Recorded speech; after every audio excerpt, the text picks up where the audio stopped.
So the stock market is down. How's that for starting with good news? Yeah, the Of stock course. market is definitely down today. I don't know when somebody's going to be listening to this. There's strife and So, there's war and people are yeah, worried about the housing market and all the other markets for that matter. right. So with that said, is it a good time to buy? It's always a good time to buy. So Uh, let's talk about this and so much more on the Loan Doctor podcast today with Richard Brandt, your loan doctor. Welcome to the waiting room. Okay, Rich. It is a big topic. It is on everybody's mind. You know, when people are reading headlines about war and inflation and mortgage rates and all of these scary terms, it can feel very intimidating, I think. And historically, how have housing markets performed during these uncertain type of times? well, I mean, I think the housing market and the cost for financing are related, somewhat related. I think one of the things that happens when you think about long-term mortgage rates, long-term anything doesn't like uncertainty. And so anytime that you have this uncertainty, it's generally going to react in a volatile way, right? The good thing from a financing standpoint and deciding whether now is a good time to refinance or now is a good time to purchase is that even when you do it now, if it makes sense for you today, it makes sense. And it doesn't mean that you're going to be in the same rate situation today that you are in 2 years, 5 years, 10 years, whatever it is. And so you're not kind of baked in where you can't change if something were to get better. If somebody needs to make a purchase now or wants to make a purchase now, do it. And if as long as it makes sense and you can afford it, and if things improve a little bit, okay. Like I'm not. I'm a big proponent in the market is what the market is. The housing market is what the market is. You know, if I'm a real estate investor and I'm looking to do a fix and a flip on a piece of property, I'm very much concerned with how much my house is going to be worth in 6 months.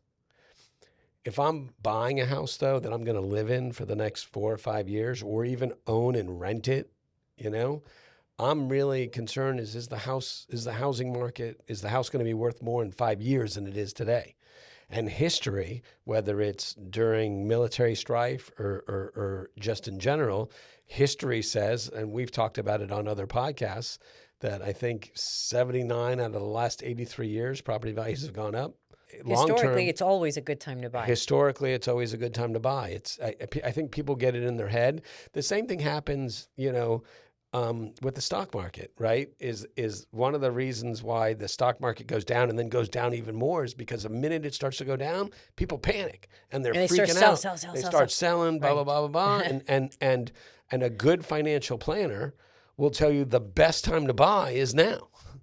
And it sounds counterintuitive, but really the best time to buy stocks is now, because right now, because of what's happening in the world, there are lots of companies that are undervalued, and that's going to rebound. And historically, that's what happens. You know, when COVID first happened and the market collapsed, people sold. People were getting out left and right. The market's going to collapse. A year later, all those gains came back. The housing market is going to be the same thing. Now, you mentioned COVID, so I'm going to bounce off of that. Mm-hmm. During the time that we had COVID, which was obviously a world pandemic. So here Yeah. we are with talking about war and other scary words like that. If someone is waiting for mortgage rates to go down, let's say to 3%, like they were at some point, are they waiting for something that may never happen again? Yes. It's funny. I don't often give like a short answer. Usually there's always a big explanation. In this case, yes. Yeah, the answer is yeah. Yeah, it's crazy. But I'll sort of tell you why. What happened with the rates going down the way that they did is, one, you had the government buying lots of mortgage-backed securities. You had this global pandemic. And even before then, artificially before that, we had the housing crisis in 2008, 2009 that led to rates being artificially low for a long time. They were artificially low. They're not going to be artificially low again unless something drastic happens. And to hope something drastic happens and that you're not affected by it in any other way would I guess be a dream. But for the most part, if you think about it, COVID was great, and a lot of people weren't affected, and a lot of people died, and a lot of people got sick, and a lot of people lost their job, and a lot of people, could barely make ends meet during that time. Yes, we rebounded, but there were a lot of people who benefited with low interest rates, and there were a lot of people who suffered. If rates are going to go back down to that 3%, there's going to be a lot of people who are suffering, and the wish shouldn't be for that to happen. And the other thing that I'll tell you to kind of put it in perspective, right now at us taping this, right, mortgage rates are 6.5, for a 30-year fix. If I were to do a 11-month CD or a 12-month CD, I could probably get, how much do you think? 3.5, maybe 4%.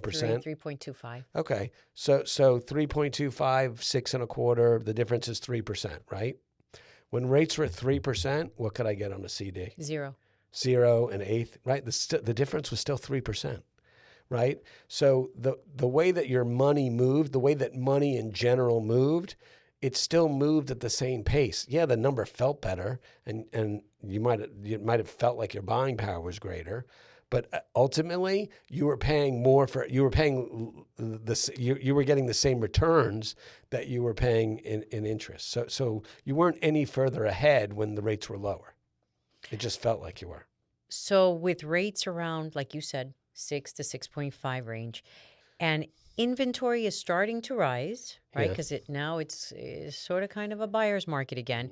What kind of housing market could we see this spring or this summer? By and large, we have a housing crisis in this country. We have not as many houses as are needed, and you're going to have pockets of areas where there's a surplus and prices are coming down. I think we're experiencing that a little bit in Florida. They're probably experiencing it in places like Las Vegas and stuff like that. I think that's going to happen, but by and large, I don't think rate prices are going to come down all that much. They might come down a little bit in an area here and there. In some areas, they're actually going up. We're not going to have anything like what you experienced in 2008 because, again, that housing crash where the market crashed was also subject to an amazing crisis that happened that isn't likely to repeat, mostly because the government actually did some things to make sure that kind of thing doesn't happen again. Buyers now getting mortgages are way more qualified than the people getting mortgages in 2004 and 2005. So if rates were to move, let's say 0.25, Yeah. how much does that actually change a monthly payment? Oh my God, you're asking me to do math? I really got to do I really got to use a calculator. Does somebody have like ChatGPT? I mean, if rates go up, it depends on how much you borrow, right? But if rates go up 0.25%, it's on let's say a $300,000 mortgage. So what's 0.25%? 300,000. That's boy, I really wish I could do this faster. Yeah, boy, holy cow! You know what it is? If I wasn't on the air, I could do it a lot faster. Of course, it's the pressure. But on a $300,000 loan, it might be $50 or $55 off the top of my head, and that's fairly significant, right? It is, but it doesn't have to be forever if rates start to come down again or stuff like that. There's other things that you could do too. Is one of the things that I encourage people to do is paying points, buying down the interest. It's not a universal where everybody should pay points. That's not how this works.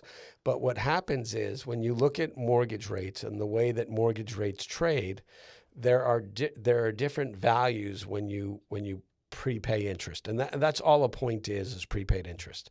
And I'll kind of go through it if I were to talk about, let's say, on $1,000 or $100,000, right? If I were to charge you 6% interest for a loan for $100,000, and you paid interest only, right? At the end of the year, you would pay $6,000. If you had the loan for 10 years, you would pay 6% interest for 10 years, which is $60,000 in interest if you paid interest only, right? 60,000 is the number. I don't want people to get confused, so I'm trying to keep the number small. So now with prepaid interest, right? So let's say before I gave you that 100,000, I'm going to make you give me $5,000. That's probably a lot. 5 points is a ridiculous amount of money. But in exchange for the $5,000, instead of charging you 6%, I'm going to charge you 5%. So now 5% for 10 years, you paid $50,000 and plus the 5. So really by giving me that $5,000, if you kept the loan for 10 years, you save $5,000. Now, that doesn't take into account things like time value of money or stuff like that. And a 10-year time horizon is too long, but sometimes you have a 3-year time horizon. And when you have a 3-year or less time horizon, and the odds are that you're going to be in the property for more than 3 years, if you have the money, buying down the rate, if you can get that faster return, is a really good idea. Which is kind of like the rule for refinancing as well. Yeah, I mean, you want to get a return, right? You want to make sure that if you're refinancing, and you're not trying to pull cash out, you're not doing stuff for other reasons, that you're getting a good return, On your closing costs. right, compared to what your closing costs are. Absolutely. So what matters more, the home price or the interest rate? Well, they both matter. They absolutely both matter, and they're somewhat related. I know that sometimes I've done this before as kind of a strategy. I've inflated a home price and used the difference to cover a portion of somebody's closing cost to lower their rate. So imagine if you spent $5,000 more for a house, but your monthly payment is actually less than if you would have bought the house at the $5,000 lower price. Doesn't sound right, but yeah. Right. That's the whole idea. Yeah. So depending on how you manipulate money, they're not paying less for the house unless they stay in the house for 30 years, right? Because then they would be. But what ends up happening is you're just able to if I'm thinking I'm going to buy a house for this price, and at this price it's affordable, or not affordable, but if I paid a little bit more and my payment is lower and that payment's affordable, all of a sudden, well, maybe that makes a little bit of sense. It doesn't matter that you're paying a little bit more for the house. And a lot of buyers think that the Federal Reserve is who controls mortgage rates, Don't they? but who actually does? Well, I mean, really, the economy controls interest rates, inflation, and things like that. The Federal Reserve has a direct correlation to short-term interest rates if they want. They have the ability to make a change that is immediately impacted.